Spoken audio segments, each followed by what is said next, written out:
పాకిస్తాన్‌లో రాజ్యాంగ సవరణ జరిగిపోయింది. నేను గత 4, 5 రోజుల నుండి చెప్తా వస్తున్నటువంటిదే నిన్న ఇంప్లిమెంట్ అయిపోయింది. అందులో భాగంగా ఇక పైన సైనికుల మీద విచారించడానికి కోర్టులకి అధికారం లేదు.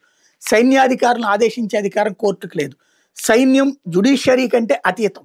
ప్రభుత్వానికంటే అతీతం, జ్యుడిషియరీ కంటే అతీతం. అంటే న్యాయమూర్తులు కూడా విచారించడానికి వీల్లేదు.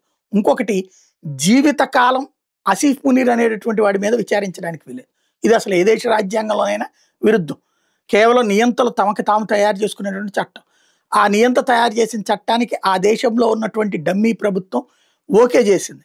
దాని మీదన ఇప్పుడు న్యాయమూర్తులు రివోల్ట్ అవుతున్నారు. సుప్రీంకోర్టు న్యాయమూర్తులు రివోల్ట్ అవుతున్నారు. పాకిస్తాన్ సుప్రీంకోర్టు సీరియస్ అవుతుంది. బట్ వాళ్ళ మాటలు ఏదన్నా ఆర్డర్ వేస్తే అమలు చేయాల్సింది ఎవరు? మళ్ళీ ఇదే సైన్యం. కాబట్టి వాళ్ళకి ఇక ఛాయిస్ లేదు. దీంతో ఇద్దరు సుప్రీంకోర్టు న్యాయమూర్తులు రాజీనామా చేసేసారు. ఇట్లాంటి రాజ్యాంగంలో మేము పనిచేయలేమని. మిగతా వాళ్ళు కూడా ఇప్పుడు చర్చించుకుంటున్నారు.